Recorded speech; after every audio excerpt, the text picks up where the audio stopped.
Le secret pour booster votre estime de soi est n'attirer que ce que vous méritez. Carl Jung, avez-vous déjà remarqué comment certains schémas ne cessent de se répéter dans votre vie?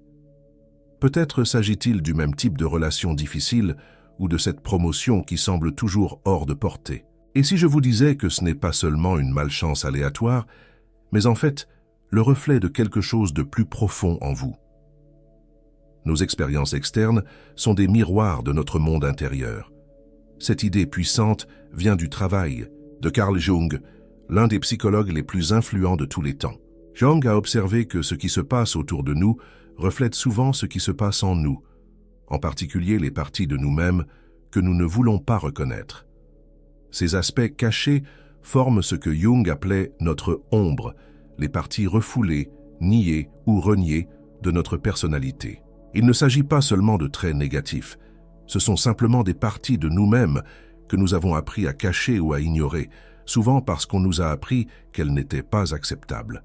Lorsque nous sommes confrontés à des défis récurrents dans la vie, que ce soit dans les relations, le travail ou la croissance personnelle, ces situations nous invitent en réalité à regarder à l'intérieur de nous. Elles signalent qu'il y a quelque chose dans notre ombre qui a besoin d'attention et d'intégration. Pourquoi est-ce important pour votre bonheur et votre succès? Parce que tant que ces aspects de l'ombre restent inconscients, ils continueront d'influencer votre vie sans que vous en soyez conscient. Vous continuerez à attirer les mêmes relations décevantes, à vous heurter aux mêmes obstacles de carrière ou à retomber dans les mêmes schémas émotionnels. Mais voici la bonne nouvelle. Une fois que vous prenez conscience de votre ombre et que vous commencez à intégrer ces parties cachées, tout peut changer. Votre estime de soi se renforce, vos relations s'améliorent, des opportunités apparaissent là où il ne semblait y avoir que des portes fermées auparavant. Cette transformation se produit parce que vous ne projetez plus vos problèmes non résolus sur le monde qui vous entoure. Au lieu de cela, vous assumez la responsabilité de votre être tout entier, à la fois les parties dont vous êtes fier et les parties que vous avez essayé d'ignorer. Dans quelle mesure votre vie serait-elle différente si vous cessiez de blâmer les circonstances extérieures et commenciez à regarder à l'intérieur de vous? Qu'est-ce qui pourrait changer si vous reconnaissiez que le patron difficile, le partenaire qui ne vous soutient pas ou l'opportunité manquée pourrait en fait refléter quelque chose de non résolu en vous?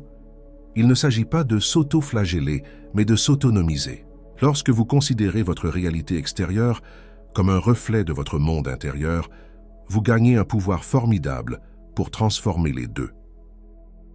Tout au long de cette vidéo, nous verrons comment reconnaître ces reflets, comprendre ce qu'ils essaient de vous enseigner et utiliser cette prise de conscience pour bâtir une véritable estime de soi et créer une vie qui reflète véritablement votre moi authentique. Êtes-vous prêt à vous regarder dans le miroir et à voir non seulement le reflet évident, mais aussi les vérités plus profondes qu'il révèle sur qui vous êtes et qui vous pouvez devenir? Commençons ensemble ce voyage de découverte de soi. Lorsque nous examinons de près notre constitution psychologique, nous découvrons qu'une petite partie seulement est visible pour notre esprit conscient. La grande majorité se trouve sous la surface, un territoire riche en émotions refoulées, en souvenirs oubliés et en potentiel inexploité. Ce royaume caché contient ce que l'on pourrait appeler notre ombre, les aspects de nous-mêmes que nous avons rejetés parce qu'ils ne correspondaient pas à l'image que nous voulions donner de nous. Beaucoup d'entre nous considèrent à tort ces éléments de l'ombre comme des défauts ou des faiblesses qui devraient rester enfouis. Pourtant, cette perspective nous prive d'un pouvoir considérable. Ces traits prétendument négatifs recèlent souvent des forces inexploitées lorsqu'ils sont correctement compris et intégrés. Prenons l'exemple d'une personne à qui l'on a appris que la colère est toujours inappropriée. Elle pourrait réprimer cette émotion si complètement qu'elle deviendrait passive, dans des situations où une affirmation de soi saine est nécessaire. Sa colère refoulée n'est pas un défaut, mais une énergie potentiellement vitale qui attend d'être canalisée de manière constructive. Ou pensez à la personne qui nie sa vulnérabilité, présentant toujours une façade de force. Cet aspect de l'ombre de la vulnérabilité, lorsqu'il est reconnu, pourrait conduire à des liens plus profonds et à des relations authentiques qui lui font actuellement défaut. Quelle partie de vous-même pourriez-vous être en train de nier en ce moment? Quelles émotions considérez-vous comme inacceptables ou inappropriées? Ces questions ouvrent la porte à la découverte de votre ombre personnelle. Le chemin vers une véritable connaissance de soi exige d'identifier ces aspects de l'ombre et de trouver des moyens constructifs de les exprimer. Lorsque nous reformulons ces traits, non pas comme des défauts, mais comme des ressources dormantes, tout change. Cette colère refoulée devient une saine définition des limites. Cette vulnérabilité niée se transforme en une connexion authentique. Ce processus d'intégration de l'ombre ne se fait pas du jour au lendemain. Il faut du courage pour regarder les parties de nous-mêmes que nous avons essayé de désavouer. Pourtant, chaque pas vers la plénitude renforce notre estime de soi authentique. Pas le genre fragile basé sur l'approbation des autres, mais le genre durable enraciné dans l'acceptation de soi. À mesure que nous devenons plus à l'aise avec notre être complet, y compris les aspects précédemment rejetés, nous commençons à nous présenter différemment dans le monde. Nous n'avons plus besoin de projeter nos traits désavoués sur les autres ou d'attirer des situations qui reflètent nos conflits intérieurs. Le processus de travail sur l'ombre nous invite à nous demander « Quelle qualité est-ce que je juge le plus sévèrement chez les autres ?» Souvent, ces qualités précises reflètent des aspects désavoués de nous-mêmes. Le collègue dont l'autopromotion vous irrite pourrait refléter votre propre désir de reconnaissance inexprimé. L'ami dont le besoin vous épuise pourrait refléter votre propre vulnérabilité niée. En reconnaissant ces projections, nous avons la possibilité de récupérer ces parties perdues de nous-mêmes et de transformer notre réalité extérieure dans le processus. La véritable connaissance de soi ne consiste pas seulement à embrasser nos attributs positifs. Il s'agit de reconnaître notre plénitude, y compris les aspects que nous avons essayé de cacher. Que changerait dans votre vie si vous cessiez de fuir votre ombre et que vous vous tourniez plutôt vers elle avec compassion et curiosité? Comment vos relations pourraient-elles se transformer si vous pouviez reconnaître vos projections et en assumer la responsabilité? Le voyage vers la plénitude commence par la volonté. La volonté de nous voir complètement, même les parties qui nous mettent mal à l'aise. Cette acceptation devient le fondement d'une croissance et d'une transformation authentique. Il se passe quelque chose de fascinant lorsque nous commençons à reconnaître nos aspects d'ombre. Nous commençons à voir comment notre paysage intérieur façonne nos expériences extérieures. La réalité que nous rencontrons quotidiennement n'est pas aussi objective que nous pourrions le croire. Elle est filtrée par nos croyances, nos attentes et notre programmation inconsciente. Ce principe explique pourquoi certains schémas continuent d'apparaître dans nos vies. La personne qui, au fond d'elle-même, se sent indigne d'amour, attirera continuellement des partenaires qui renforcent cette croyance. Le professionnel qui nourrit des doutes sur sa compétence sera confronté à plusieurs reprises à des situations qui mettront sa confiance à l'épreuve. Nous ne créons pas consciemment ces scénarios. Ils émergent naturellement du plan de nos croyances inconscientes. Nos convictions internes agissent comme des réalisateurs cachés, mettant en scène des scènes qui confirment ce que nous croyons déjà être vrai à propos de nous-mêmes et du monde. Lorsque nous subissons à plusieurs reprises un manque de respect dans nos relations, nous devons nous demander qu'est-ce qui, en nous, n'exige pas le respect? Lorsque des opportunités nous échappent constamment, quelle partie de nous ne croit pas vraiment que nous méritons le succès?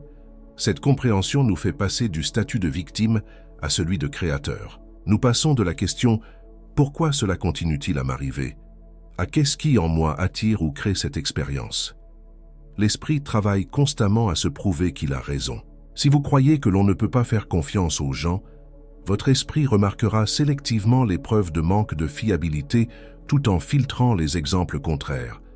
Si vous croyez que vous n'êtes pas assez bon, vous interpréterez les commentaires neutres comme une confirmation de votre insuffisance. Quelles croyances inconscientes pourraient façonner votre perception en ce moment même? Lesquelles de vos circonstances de vie actuelles pourraient refléter votre programmation interne plutôt que la réalité objective? Modifier cette programmation interne devient la première étape cruciale vers la transformation des circonstances extérieures. Lorsque nous élevons notre perception de nous-mêmes et renforçons notre sentiment de valeur, le monde réagit en conséquence. Les gens nous traitent différemment non seulement parce que nous nous comportons différemment, mais parce que nous avons cessé d'inviter inconsciemment les mauvais traitements qui correspondent à notre image de soi. Cette prise de conscience nous donne un pouvoir énorme. Au lieu d'essayer de changer les autres ou de manipuler les circonstances extérieures, nous nous concentrons sur la source, nos croyances et nos schémas internes. Au fur et à mesure que nous les modifions, notre réalité extérieure se réorganise naturellement pour refléter notre nouvel état intérieur. La personne qui croit sincèrement en sa valeur cesse d'attirer les relations dévalorisantes.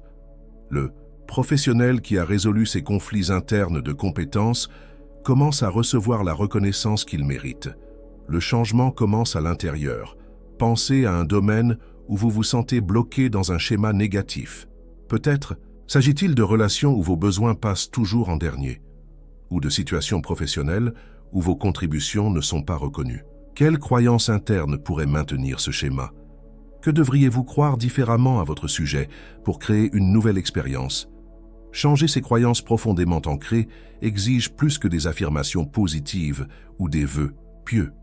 Cela exige un examen honnête de soi, la volonté de remettre en question des hypothèses de longue date et la pratique délibérée de nouvelles façons d'être. Souvent, cela signifie s'asseoir avec des émotions inconfortables que nous avons évitées et reconnaître comment elles ont influencé nos choix. Au fur et à mesure que votre paysage intérieur se transforme, vous commencerez à remarquer des changements subtils dans vos expériences extérieures. Les gens réagissent différemment à vous. Des opportunités apparaissent qui correspondent à votre valeur authentique. Les relations s'améliorent ou disparaissent naturellement si elles ne sont plus compatibles avec votre moi évolué. Votre réalité devient le reflet non pas de vos peurs et de vos limites, mais de votre pouvoir et de votre potentiel authentique. Nos relations offrent peut-être le reflet le plus clair de nos schémas inconscients. Les dynamiques qui nous frustrent, le plus chez les autres, pointent souvent directement vers des aspects non résolus en nous-mêmes. Cette idée n'est pas nouvelle. Carl Jung a observé ce phénomène de miroir il y a des décennies, notant comment nos relations les plus proches deviennent des projections parfaites de nos conflits internes les plus profonds. Considérez la personne qui attire continuellement des partenaires dominateurs. En apparence, elle semble être victime du comportement autoritaire des autres. En y regardant de plus près, nous pourrions découvrir qu'elle s'est déconnectée de son propre pouvoir, créant un vide que les personnalités dominatrices comblent naturellement.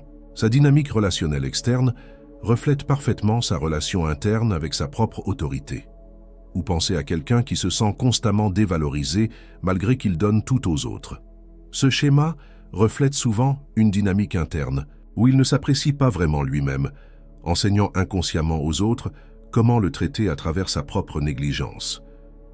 Quel schéma ne cesse de réapparaître dans vos relations importantes? Quelle réaction émotionnelle vous semble disproportionnellement intense lorsque vous interagissez avec certaines personnes? Ces schémas et ces déclencheurs contiennent des informations précieuses sur votre programmation inconsciente. Les relations toxiques ne se produisent généralement pas par hasard. Elles se développent lorsque nos blessures et nos insécurités non résolues trouvent leur parfait écho dans les problèmes complémentaires d'une autre personne. Nous sommes inconsciemment attirés par des personnes qui vont rejouer nos drames internes familiers, même lorsque ces drames causent de la douleur. L'aspect révolutionnaire de cette compréhension est qu'elle place le pouvoir du changement entre vos mains. Lorsque vous reconnaissez que les relations difficiles reflètent des aspects de vous-même qui ont besoin d'être intégrés, vous cessez d'attendre que les autres changent. Vous commencez le travail plus profond de guérison de votre relation avec vous-même. Au fur et à mesure que vous vous libérez du besoin de validation externe et que vous développez une véritable estime de soi, quelque chose de remarquable se produit. Les relations qui vous épuisaient autrefois se transforment ou disparaissent naturellement. De nouvelles connexions émergent qui correspondent à votre énergie authentique plutôt qu'à vos blessures. Cela ne signifie pas qu'il faut mettre fin instantanément à toutes les relations difficiles. Parfois, le miroir offre une opportunité de croissance mutuelle. La clé réside dans la distinction entre les relations qui vous mettent au défi d'évoluer et celles qui ne font que renforcer d'anciens schémas de diminution. Lorsque nous nous débarrassons de ce qui ne nous renforce pas, nous créons de l'espace pour ce qui nourrit véritablement notre croissance. Cela peut signifier établir des limites, avoir des conversations difficiles, ou parfois lâcher prise sur des liens qui ne servent plus votre bien supérieur. La qualité de vos relations reflètera toujours la qualité de votre relation avec vous-même. Au fur et à mesure que vous développez le respect de soi, vous attirez naturellement un traitement respectueux. Au fur et à mesure que vous honorez vos besoins et vos limites, les autres commencent naturellement à faire de même. Ce processus de miroir fonctionne également dans les relations positives. Les qualités que vous admirez le plus chez les autres, leur confiance, leur gentillesse ou leur sagesse, reflètent souvent votre propre potentiel dans ces domaines, parfois pas encore pleinement exprimés ou reconnus. Avez-vous remarqué à quel point les gens réagissent différemment à vous pendant les périodes où vous vous sentez en sécurité par rapport à celles où vous vous sentez en insécurité? Comment votre état interne pourrait-il influencer la dynamique de vos relations actuelles? La transformation relationnelle la plus puissante commence par cette reconnaissance. Les autres ne sont pas la cause de votre expérience. Ils participent au schéma que vous avez inconsciemment établi. Lorsque vous modifiez votre programmation interne, même sans dire un mot, toute la dynamique change. Cette compréhension ne vous blâme pas pour les mauvais traitements, ni n'absout les autres de leurs responsabilités. Elle vous donne plutôt le pouvoir de briser des cycles qui peuvent avoir persisté pendant des générations, en reconnaissant où vous avez la capacité de changer le schéma. Au fur et à mesure que vous continuez à développer la conscience de ces miroirs, les relations deviennent non seulement des sources de plaisir ou de douleur, mais aussi des guides inestimables sur votre chemin vers la plénitude. Au fur et à mesure que notre paysage intérieur évolue, grâce à la conscience de soi et au travail d'intégration, d'étranges coïncidences commencent souvent à apparaître dans notre réalité extérieure. Des opportunités se présentent précisément lorsque nous y sommes prêts. Des personnes entrent dans nos vies et complètent parfaitement notre nouvelle direction. Des ressources apparaissent qui soutiennent notre chemin authentique. Ce phénomène va au-delà d'une simple relation de cause à effet. Quelque chose de plus profond semble relier notre évolution interne aux circonstances extérieures. Un alignement mystérieux entre notre état psychologique et les événements que nous vivons. La synchronicité représente ces coïncidences, significatives qui ne peuvent être expliquées par une causalité directe, mais qui semblent intentionnellement liées à notre développement intérieur. Ces événements surviennent souvent à des moments cruciaux de notre parcours, fournissant des conseils, une confirmation ou les ressources nécessaires. Ce qui rend ces expériences si puissantes, c'est leur timing précis et leur signification personnelle. Elles donnent l'impression de messages personnalisés de la vie elle-même, uniquement significatifs pour notre parcours spécifique. Beaucoup rejettent ces expériences comme de simples biais de confirmation ou une attention sélective.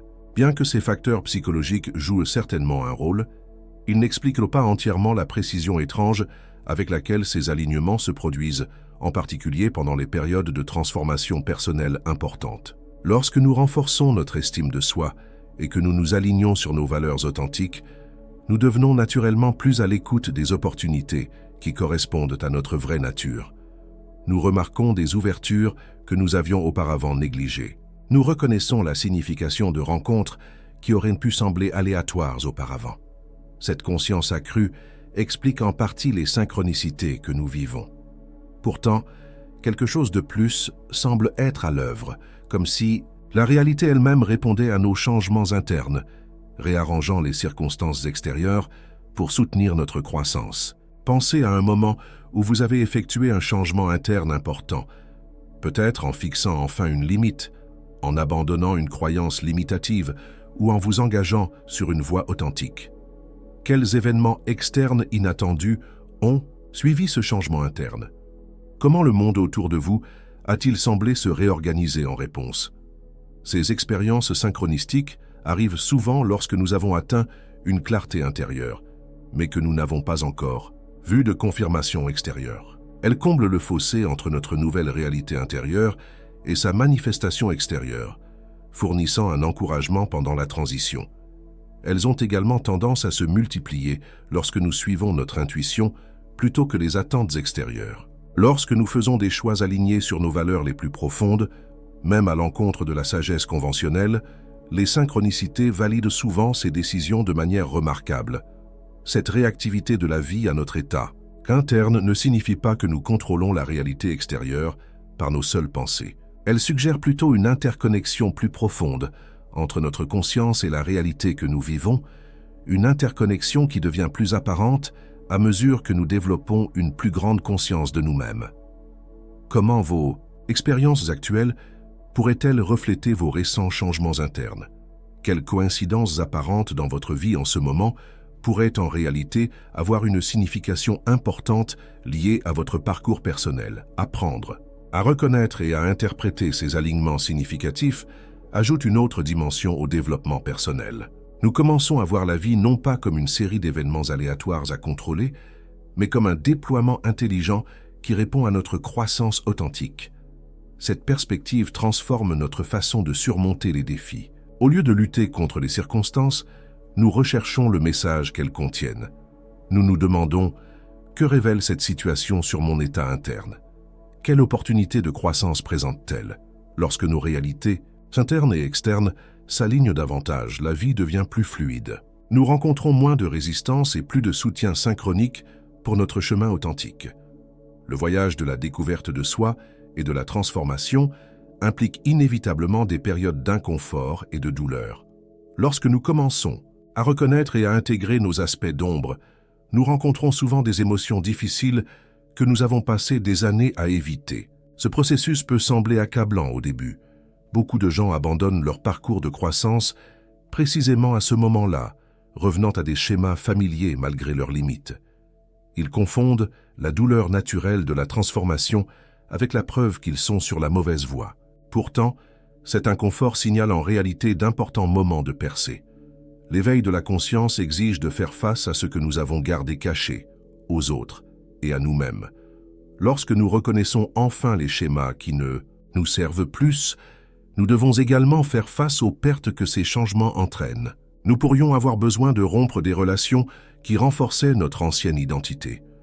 Nous pourrions avoir besoin d'abandonner des rôles qui nous définissaient autrefois, mais qui limitent maintenant notre croissance. Ces fins nécessaires créent un chagrin authentique. Le chemin à suivre semble souvent incertain et effrayant comparé au confort prévisible des schémas familiers. Cet inconfort n'indique pas un échec, il confirme que vous faites le vrai travail de transformation.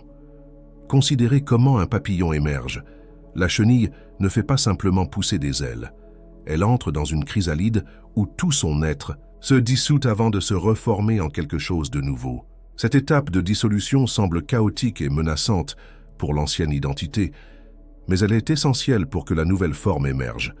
Vos périodes de plus grand inconfort psychologique signalent souvent des moments de transformation similaires.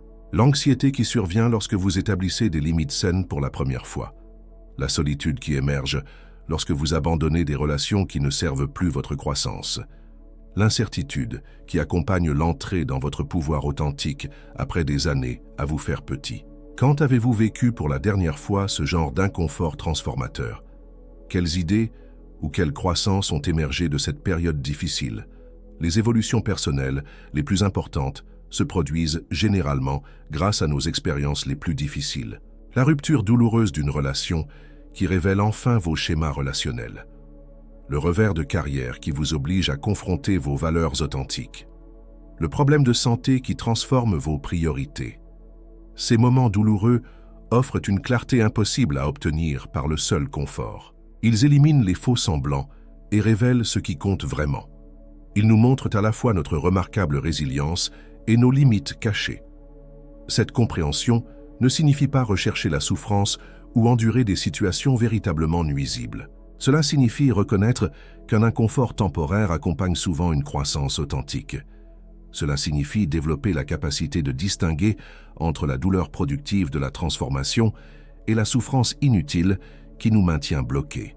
La croissance nécessite de développer une tolérance à cet inconfort, la capacité de rester présent avec des émotions difficiles sans essayer immédiatement de s'en échapper.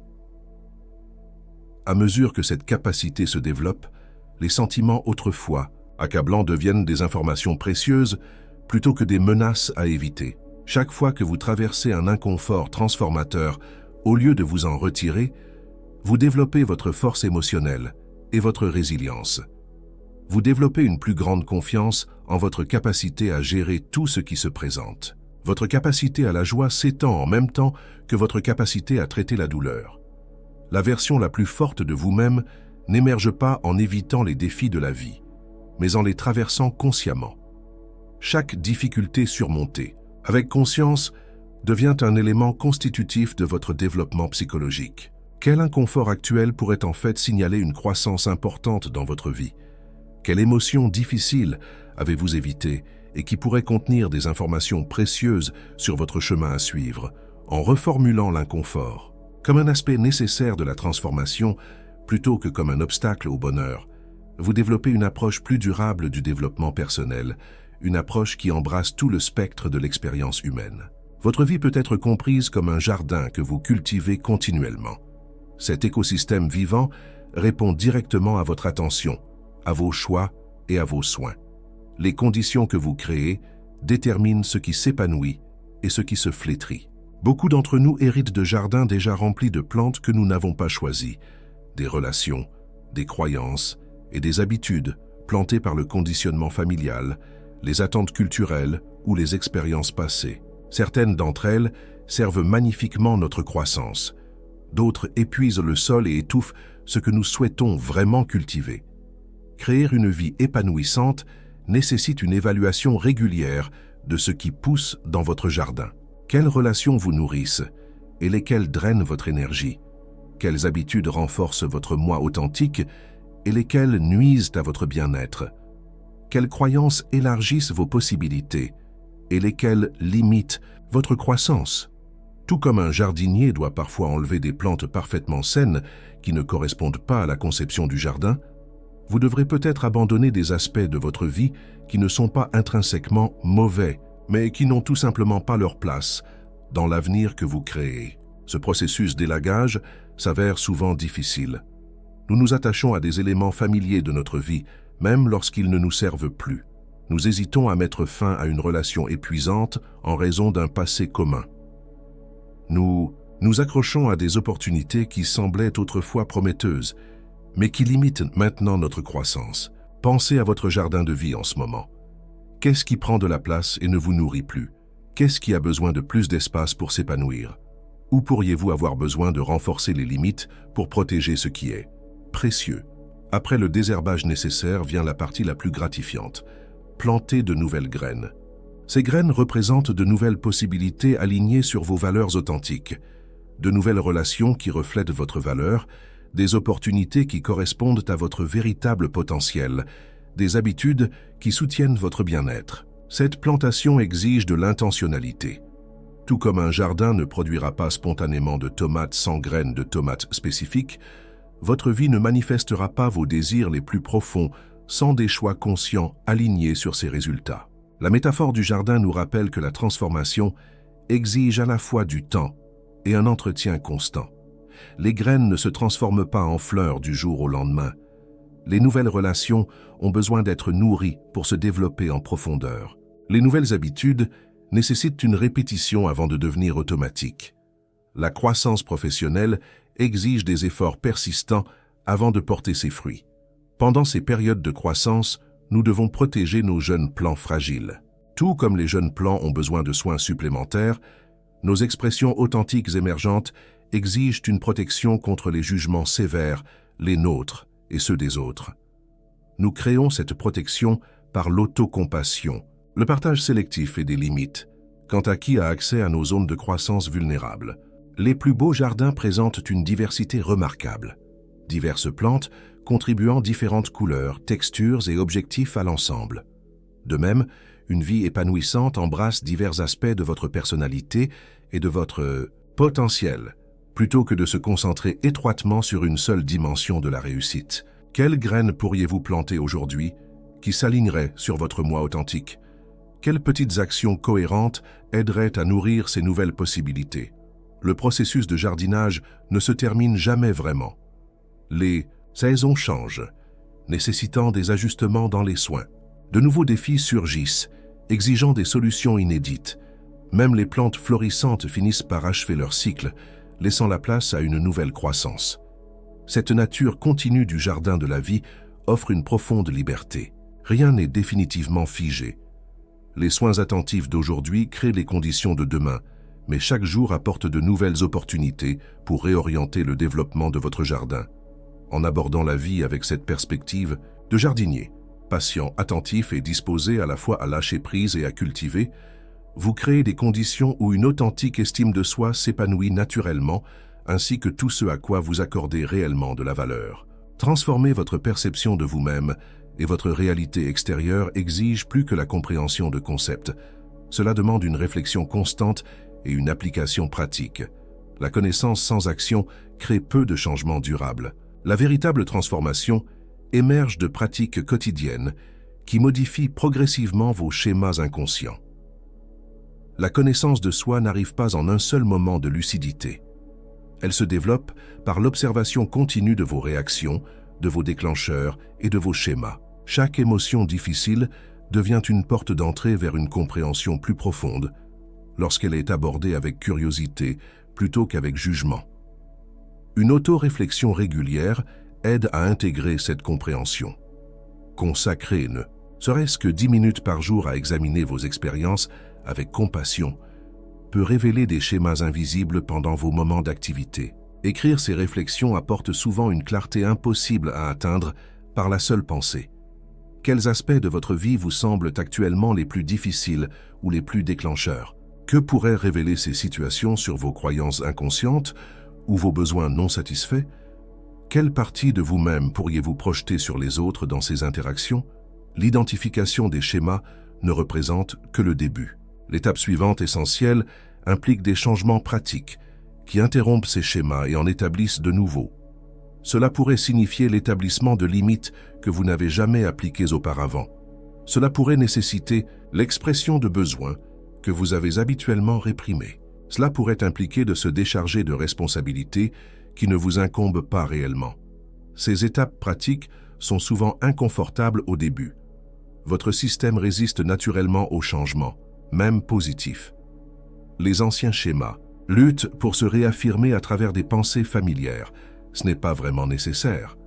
Ou je réagis de manière excessive, ou je ne peux pas vraiment changer cette situation. Reconnaître ces pensées de résistance comme faisant partie du processus de transformation aide à maintenir l'élan à travers les transitions difficiles. Chaque fois que vous choisissez une nouvelle réponse malgré l'inconfort, vous renforcez de nouvelles voies neuronales qui finissent par devenir votre façon naturelle d'être. Le soutien de la communauté améliore considérablement ce processus de transformation. Des amis de confiance, des groupes de soutien ou des conseils professionnels fournissent à la fois une responsabilisation et un encouragement lorsque les anciens schémas tentent de se réaffirmer. Ces liens vous rappellent vos progrès lorsque vous ne pouvez pas les voir vous-même. Quel soutien pourrait aider à soutenir votre processus de croissance? Qui dans votre vie comprend et encourage votre développement authentique? La patience devient essentielle tout au long de ce voyage. Nous vivons dans une culture qui promet une transformation instantanée. Mais le développement psychologique authentique suit des rythmes de croissance naturels qui ne peuvent être précipités. Tout comme un jardin se développe selon des cycles naturels, vos changements internes se déroulent à leur propre rythme. Cela ne signifie pas une attente passive. Cela signifie un engagement actif dans le processus tout en honorant son calendrier naturel. Cela signifie célébrer les petits changements plutôt que d'attendre une transformation complète du jour au lendemain. La question la plus profonde pour commencer ce travail pratique reste d'une simplicité trompeuse. Qu'est-ce qui, dans votre vie, demande à être libéré? Quelle relation, croyance, habitude ou rôle ne correspond plus à votre moi authentique? Quelle première étape pourrait créer de l'espace pour quelque chose de plus aligné avec qui vous devenez? Commencer par la libération s'avère souvent plus puissant que de commencer par l'ajout. Créer de l'espace permet à votre moi authentique d'émerger naturellement, plutôt que d'essayer de forcer de nouveaux schémas tout en conservant d'anciennes limitations.